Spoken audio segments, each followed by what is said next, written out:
In this episode of Sea Power, we explore perhaps one of the most intriguing weapons of World War II. A weapon that the Japanese devised, that shocked Americans and bewildered them. It was a weapon that was very simple and born from the Japanese culture. This is the story of how the kamikaze pilot came to be.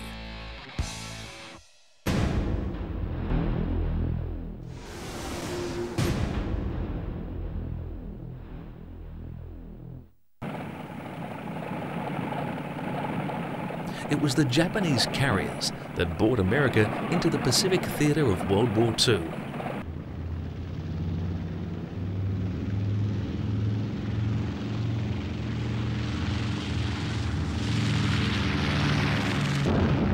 When the Japanese carrier group attacked Pearl Harbor during December 1941, they destroyed a major part of the American Pacific Fleet. However, the American carriers were not in port at the time and remained intact and were able to participate in the sea battles of the Coral Sea and Midway. And these ships were critical as they shut the door on the Japanese expansion and control of the Pacific.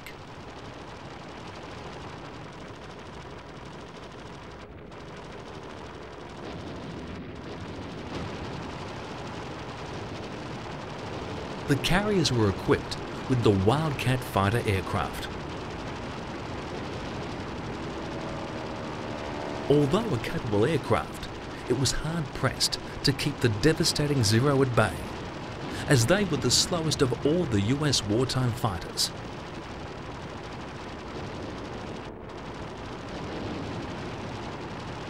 However, they did have a degree of success. Their wing loading gave them better maneuverability than some of the other fighters of that era.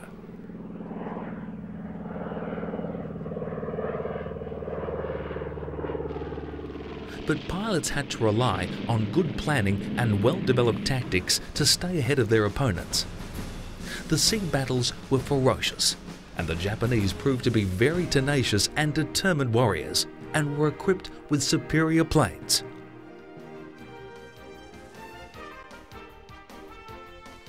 The hard-fought victories of the Wildcat pilots should be respected, as they were at a disadvantage from the outset.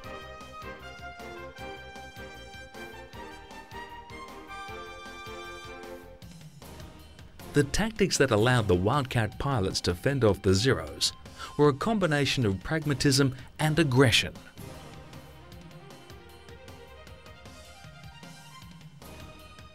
Whenever possible, Wildcat pilots tried to get above their opponents so that they could dive through the enemy formation in a firing pass, continuing their dive until they were able to zoom climb back up to a favourable altitude for another attack. Efforts were made to avoid close-in dogfights, where the Zero clearly had the advantage. A crisscross dogfighting tactic that compensated for the Wildcat's lack of maneuverability was also developed. The wingman was crucial for survival. In a dogfight, the pilot depended on his wingman to shoot an enemy pilot off his trail.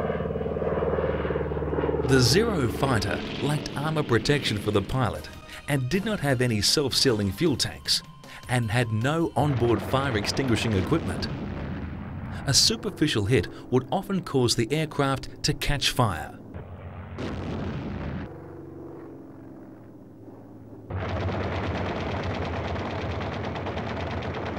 It was also of reasonably light construction. Its weapons were of small caliber and lacked sting.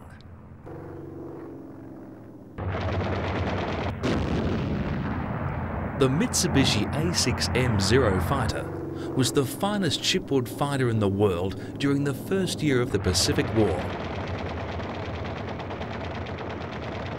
It was largely obsolete by mid-1943, but it remained in production until the end of the war. It was the first shipboard fighter capable of defeating its land-based opponents. By 1943, the Zero threat had been addressed with better pilot training, better tactics and better planes.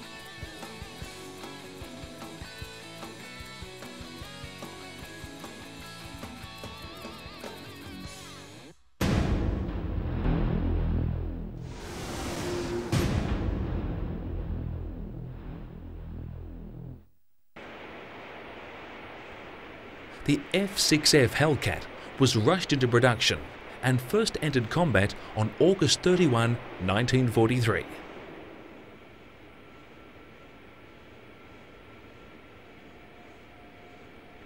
During World War II, aircraft development accelerated, and many great planes were the result. However, the Grumman Hellcat's record stands alone. This plane was a total package. It had speed and maneuverability and was extremely sturdy.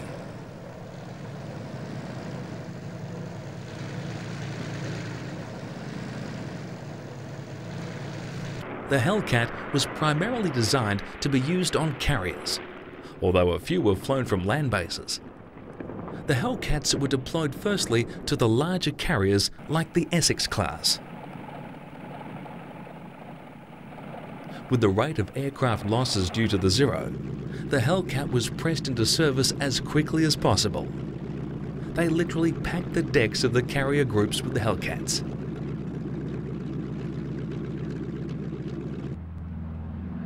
On April 5, 1943, a Hellcat squadron downed the first Zero, and this was the way it would be for the remainder of the war.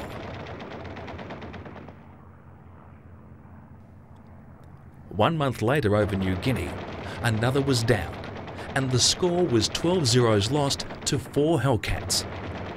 The Hellcat was described by pilots as easy to fly and very stable to shoot from. Most importantly, it performed well at both high and low altitudes. The Grumman philosophy when designing the Hellcat was to make it strong, make it simple, and make it work.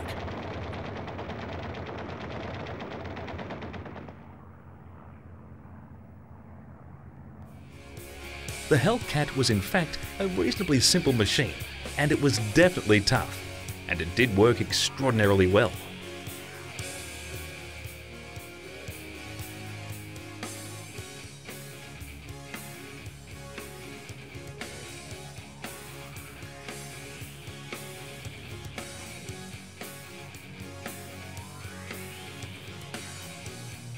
The Hellcat got a reputation for its ruggedness, and even when shot up badly, it could bring its pilot home.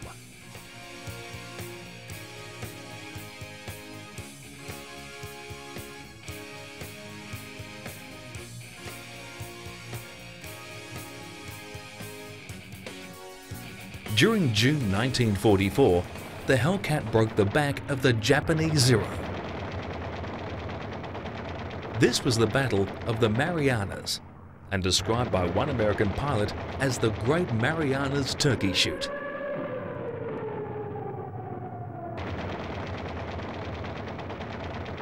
By the day's end, the Japanese had lost 356 planes. The Allies had lost just 16. It was one of the highest American kill ratios in a single day. Without the Hellcat, it is argued that the dominance of the Japanese Zero could have turned the war. It was only the Hellcat's ability to fight off the Zero that the Pacific theatre was secured by the Allies.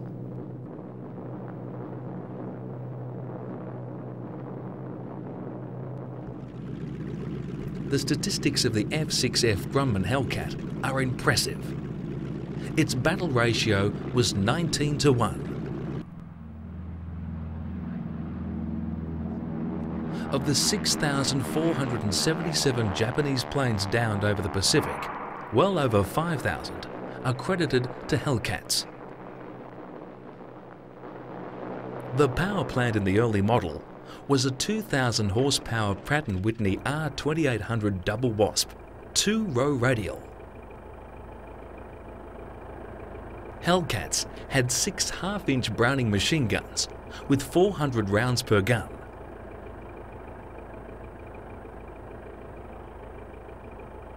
Some had 2 20mm cannons, plus 4 half-inch machine guns and underwing attachments for 6 rockets.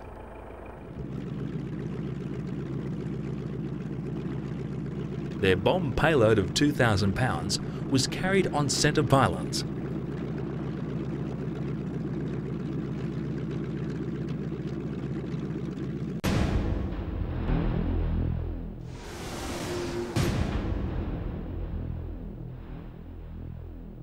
One of the characteristics of the Japanese warrior became clear from the first carrier attack.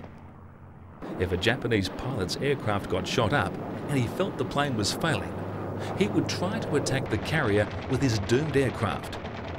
This set the scene for brave acts later to come: the kamikaze.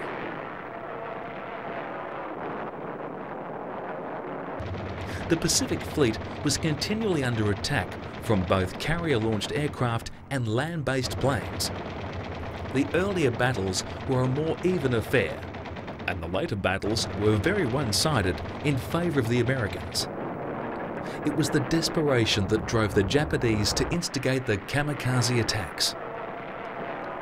By 1945, it was apparent that Japan was losing the war in the Pacific.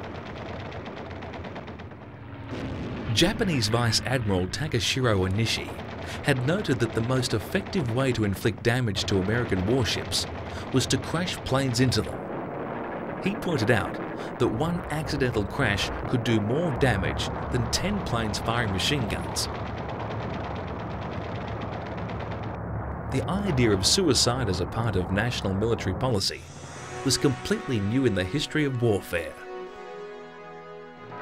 The fact that they were to go on suicide missions was accepted without question by the Japanese pilots.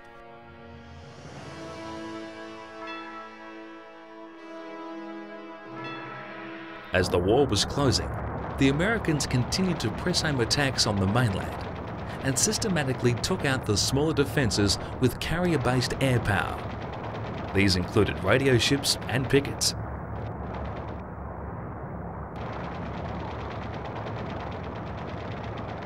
But the Japanese weren't keen to give in and continued with the kamikaze attacks. On March 19, 1945, several planes penetrated the outer support ship's defence and aimed for the carriers.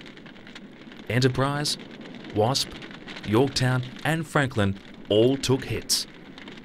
The Franklin was not struck by a kamikaze as some others were. Instead, she was struck by 2 semi-armour piercing bombs.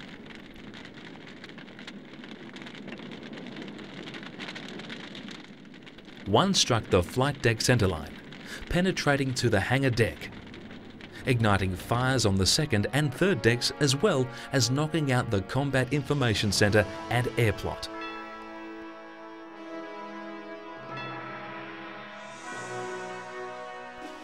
The second hit aft, tearing through 2 decks and starting fires, which triggered ammunition, bombs and rockets. The Franklin was in 50 miles of the Japanese mainland, closer than any other US carrier had been to Japan during the war. She had launched a fighter sweep against Honshu, and later a strike against shipping in Kobe Harbour.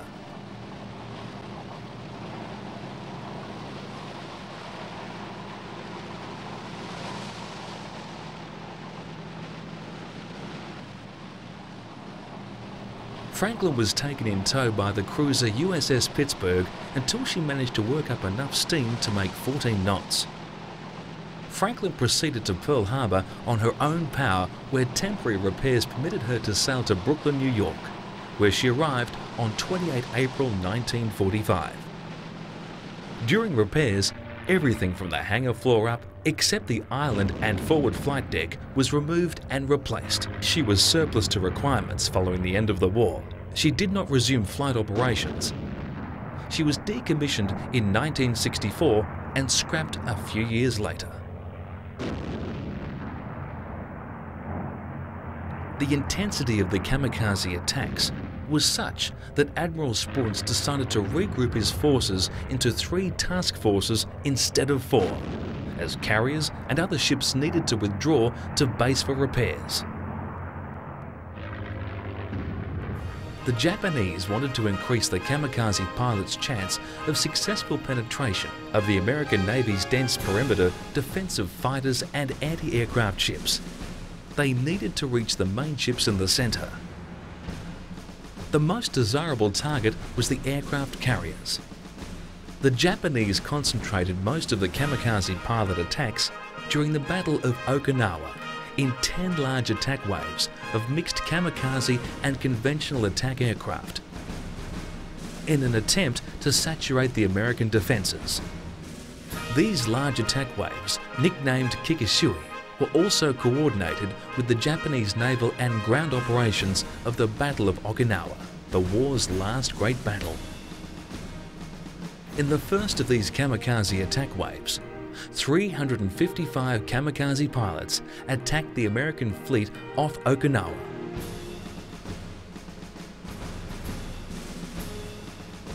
The result of this massive airstrike was 6 sunk ships and 10 severely damaged. The Japanese continued to defend with ferocity, and this forced the Americans to maintain their carrier fleets off the mainland.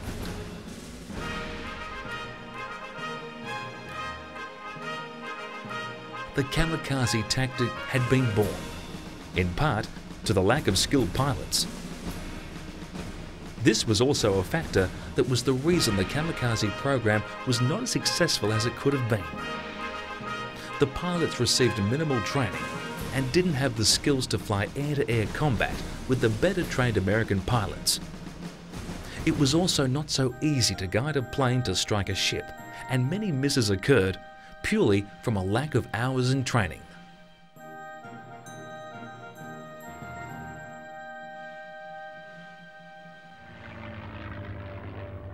During the Kikisui attacks, the losses were between 60 and 90% on each sortie, and these losses were not sustainable for the Japanese military. Attacks continued until war's end. However, these sorties became weaker as the Japanese ran out of planes and pilots. It got to the point that at times only an individual plane would appear. Gone were the raids that consisted of 10 planes per unit. Another problem for the Japanese was that their convoys had also been reduced, and now naval vessels and planes sat idle through a lack of fuel. A staggering 400 or more ships were destroyed by kamikaze attacks in the last 11 months of the war. But had it not been for the Grumman Hellcat, these losses could have been much greater, and may have even seen the Japanese dominant in the Pacific.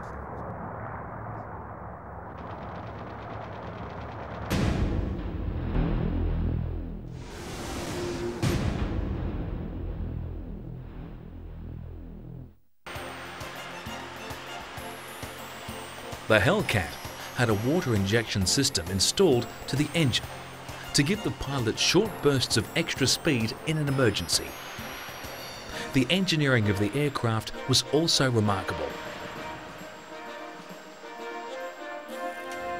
Never before or since have such a great number of planes rolled out of a single factory.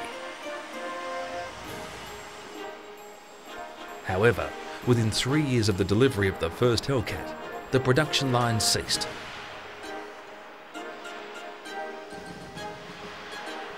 During the production run, over 12,000 aircraft were built. There were only 2 major subtypes of Hellcat.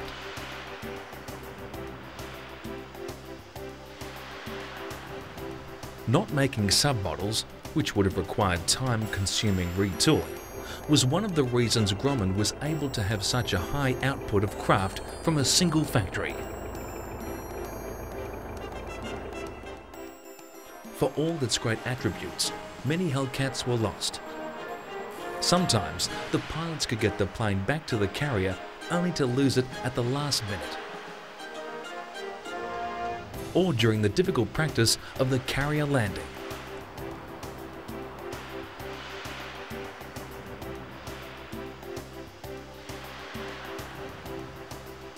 On land, a crashed aircraft could be scavenged for parts and maybe even repaired. Not on a carrier. Any craft that held up or blocked the small airstrip was immediately pushed overboard. If another spare plane were available, it would be pressed into service.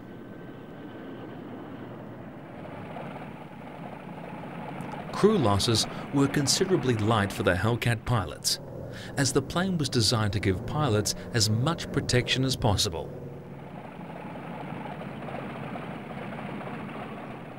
However, this is not the case with the planes themselves. Many were lost, but many got their pilots home in the process.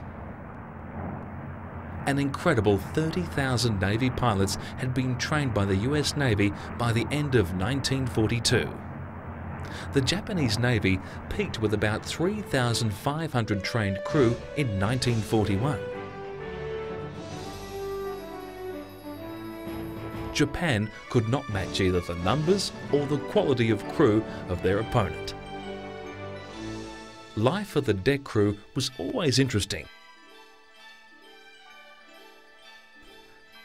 In this case, a phosphorus fire has occurred. Other problems saw them attending to the damaged craft. Even simple tyre blowouts could cause the deck crew with a problem that needed immediate attention. The pilots relied heavily on the deck crew. They maintained their aircraft, and the crews ensured that every plane was working to optimum performance. This was achieved under great pressure. But the maintenance teams worked exhaustively to give the air crew the greatest chance of returning. That concludes this edition of Sea Power.